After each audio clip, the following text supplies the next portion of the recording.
মৰমৰ দ্বিতীয় শ্ৰেণী অকণিহঁত আৰু কেইদিনমান পাছত তোমালোকৰ বিদ্যালয় খুলিবই আৰু নহয়নে গ্ৰীষ্ম বন্ধ শেষ হ'ব আকৌ নতুনকৈ বিদ্যালয় আৰম্ভ হ'ব নহয়নে কিমান ফূৰ্তি লাগিব আৰু এতিয়া তোমালোকৰ কিতাপ পত্ৰবোৰ ধুনীয়াকৈ সামৰি সুতৰি থৈছানে বাৰু ভালকে কিছুমানৰতো বানপানীত কিতাপ পত্ৰ বহুত নষ্ট হৈছেই চৰকাৰে দিয়াৰ ব্যৱস্থা কৰিছে আৰু বিদ্যালয়তো থাকিব পাৰে আগৰ পুৰণা কিতাপ তোমালোকে অকণমান খবৰ কৰিবা ঠিক আছে আজি মই তোমালোকৰ এই ঝংকাৰ পাঠ্যপুথিখনৰ অন্য এটা লেচন পাঠ লৈছো আৰু পাঠ পঢ়াৰ কামটো তোমালোকে নিয়মিতভাৱে কৰিবা কাৰণ সলসলীয়াকৈ পঢ়িব পাৰিলেই খোকোজা নলগাকৈ পঢ়িব পাৰিলেই তোমালোকে আৰু সকলো পাৰিবা আটাইকেইটা বিষয় পাৰিবা চিন্তা নাই কিন্তু মেইন কথাটো হৈছে তোমালোকে পাঠ পঢ়িব পৰা কথাটো পাঠ বুলিয়ে নহয় যিকোনো অকল নিজৰ পাঠ্যপুথি বুলি নহয় আন যিকোনো কিতাপো তোমালোকে পঢ়িব পৰা হ'ব লাগিব নহয়নে ঠিক আছে বাৰু সময় নষ্ট নকৰোঁ এয়া চোৱা পঢ়ো আহা তোমালোকৰ পাঠ্যপুথিখনত এনেকুৱা বহুত কথাই আছে এই ছবিটো দি পঢ়ো আহা শুনো আহা নহয়নে কিয় দিছে এইটো সেইকাৰণেই দিছে যাতে তোমালোকে সলসলীয়াকৈ পঢ়িব পাৰা আৰু পঢ়া কামটো এনেকুৱা কথা যে পঢ়িলেহে পঢ়িব পাৰে আকৌ দেই নপঢ়িলে নোৱাৰে তুমি যদি কিতাপ সদায় পঢ়া নহয় নিয়মিতভাৱে লাহে লাহে তুমি চাবাচোন নিজেই গম পাবা একদম সকলোবোৰ পাঠ সলসলীয়াকৈ পঢ়িব পৰা হৈ গৈছা নহয়নে বাৰু সেই কথাটো তোমালোকে নিজে প্ৰমাণ কৰিবা আৰু মাক দেউতাকেও অভিভাৱকসকলেও এই পঢ়াৰ যিটো কাম সেইটো যাতে তেওঁলোকৰ সদায় হয় সেইটোৰ লক্ষ্য ৰাখিব লাগিব ঠিক আছে পঢ়ো আহা ৰেজিয়াৰ দেউতাক এজন খেতিয়ক একেবাৰে সহজ সহজ কথা তাকে তোমালোকে বানান কৰি আকৌ বহুত দীঘল সময় নষ্ট কৰা বহুত দীঘলকৈ পঢ়া এবাৰ ভালকে চাই ল'বা এবাৰ শুনি ল'বা মই কেনেকৈ পঢ়াইছো তাৰপিছত তোমালোকে নিজে কেইবাবাৰো চাইছে মোৰ ভিডিঅ'টো চাই পঢ়িবা ফটাফট পাৰিবা বহুতে আকৌ পঢ়িব পাৰে আকৌ দেই বহুত ল'ৰা ছোৱালী মই দেখিছো ধুনীয়াকৈ পঢ়িব পাৰে আৰু যিবোৰে নোৱাৰে সেইবোৰেহে বৰ দেৰি কৰি থাকে এয়া চোৱা ৰেজিয়াৰ দেউতাক এজন খেতিয়ক তেওঁ কবি এই যে কমা দিয়া আছে তাত ৰ'ব লাগে কবি লাই লফা আলু বেঙেনা আদিৰ খেতি কৰে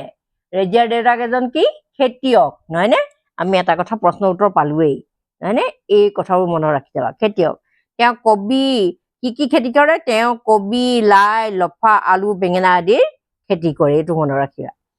তেওঁৰ বাৰীত ফলৰ গছো আছে কি আছে ফলৰ গছ মানে ফল মূলৰ গছো আছে বাৰীখনত আৰু কি আছে সেইবোৰ চাওঁ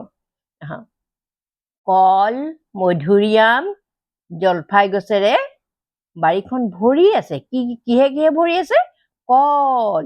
মধুৰিআম জলফাই গছেৰে বাৰীখন ভৰি আছে দেখিছানে কিমান আছে তোমালোকে ভাল পোৱা আটাইবোৰ ফলেই আছে আবেলি পৰত ৰেজিয়া বাৰীলৈ যায় কেতিয়া ৰেজিয়া বাৰীলৈ যায় আবেলি পৰত সেইটো মনত ৰাখিবা প্ৰশ্ন এনেকৈ আমি মনত জানিব লাগে কেতিয়া যায় আবেলি পৰত ৰেজিয়া বাৰীলৈ যায় তাই দেউতাকক শাক পাচলিত পানী দিয়াত সহায় কৰে কি কৰে শাক পাচলিত পানী দিয়াত সহায় কৰে এইয়া চোৱা এইয়া ধুনীয়াকৈ তাই কামবোৰ কৰি আছে এইয়া দেখিছানে শাক পাচলি পানী দিয়াত এইবোৰ ধুনীয়াকৈ তাই দেউতাকক সহায় কৰি দিছে এইজনী আৰু এইবোৰ কবি লাই এইবোৰ পাচলি খেতি কৰিছে নহয়নে গতিকে আমি সেইকেইটা কথা গম পায়ে গলো তাই দেউতাকক শাক পাচলিত পানী দিয়াত সহায় কৰে শাক পাচলিবোৰ দেউতাকে বজাৰলৈ বেচিবলৈ নিয়ে কলৈ নিয়ে বজাৰলৈ বেচিবলৈ নিয়ে কোনে নিয়ে দেউতাকে নিয়ে মনত ৰাখিবা এতিয়া আমি এই দফাটোৰ পৰা আমি বহুতখিনি কথা প্ৰশ্ন উত্তৰ আমি পালো আৰু মনত ৰাখি গলে তোমালোকে পিছৰ প্ৰশ্নখিনি উত্তৰ নিজেই কৰিব পাৰিবা ইয়াত কি দিয়া আছে খালী ঠাই পূৰ কৰোঁ আহা ৰেজিয়াৰ দেউতাক এজন কি আছিলে বাৰু ৰেজিয়াৰ দেউতাক এজন খেতিয়ক নহয়নে খেতিয়ক আমি ইয়াত কি লিখিব লাগিব খেতিয়ক কেনেকৈ লিখিম বানানটো খত একাৰে খে দন্ত্য তত মাত্ৰা টানি লিখিবা এনেকে দন্ত্য তত হচৈকাৰে তি অন্তস্থ য়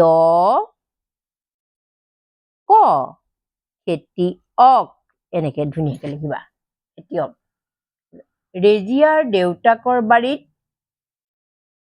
গছো আছে কি গছ আছে বাৰু আৰু ফলৰ গছো আছে নহয়নে ৰেজিয়াৰ দেউতাকৰ বাৰীত ফলৰ গছো আছে চোৱা ফ ল ৰ ফলৰ গছো আছে এতিয়া লিখো হা ৰেজিয়াৰ এইকেইটা তোমালোকক সুধিছে খালী ঠাই পূৰ কৰা দিছে নহয়নে এইকেইটা তাৰপিছত লিখো আহা এইবাৰ ৰেজিয়াৰ দেউতাকে কি কৰে বাৰু ৰেজিয়াৰ দেউতাকে মই কৈছিলো ন ৰেজিয়াৰ দেউতাকে কি কৰে খেতি কৰে নহয়নে তোমালোকে এতিয়া দ্বিতীয় শ্ৰেণীত বহুত দীঘলকে লিখিব পাৰিলেতো ভালেই তেতিয়া তোমালোকে ৰেজিয়াৰ দেউতাকে এইখিনিলৈকে ইয়াৰ পৰা চাই লিখিবা ৰেজিয়াৰ দেখিছা নাই একাৰে ৰে বৰ্গীয় যত হচৈকাৰে যি অন্তস্থ ইয়ত আকাৰে ইয়া ৰ ৰেজিয়াৰ এনেকে মাতি লিখিবা দেউতাকে দন্ত দত একাৰে দে হচৌ দন্ত তত আকাৰে তা মাত্ৰাটো টানি দিবা তোমালোকে আকৌ বহীত মাত্ৰাবোৰ আছে কাৰণে নিদিয়া নহয় মাত্ৰা আচবোৰ থাকিলেও তোমালোকে দিব লাগিব দেউতাকে খেতি কৰে খত একাৰে খে দন্ত তত হচৈকাৰে তি ক মই তোমালোকে লিখা ধৰণ দৰে লিখিছো দেই তোমালোকে এনেকে লিখিবলৈ ধুনীয়াকে যত্ন কৰিবা কৰে নহয়নে ৰেজিয়াৰ দেউতাকে খেতি কৰে ৰেজিয়া কেতিয়া বাৰীলৈ যায় এয়া মই কৈছিলো ন ৰেজিয়া কেতিয়া বাৰীলৈ যায় আবেলি পৰত তোমালোকে অকল আবেলি পৰত বুলি লিখিলেও হব বা আবেলি পৰত ৰেজিয়া বাৰীলৈ যায় এনেকে লিখিলেও হব বত একাৰে বে লত হচৈকাৰে লি আবেলি পৰত প ৰ দন্ত ত পৰত বাৰীলৈ যায় আবেলি পৰত ৰেজিয়া বাৰীলৈ যায় এইডোখৰ তোমালোকে লিখি দিবা ৰেজিয়া বাৰীলৈ যায় ইয়াতে আমাৰ প্ৰশ্নতে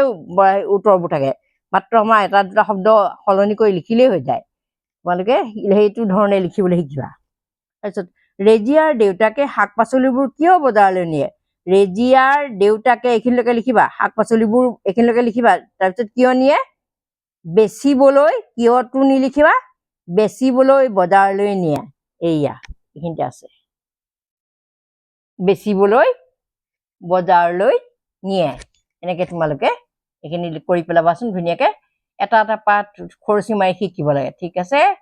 আজিলৈ মই আহো তোমালোকে বাকীখিনি লিখিবা মই বহীত তোমালোকে লিখিবাচোন কথাবিলাক বাই বাই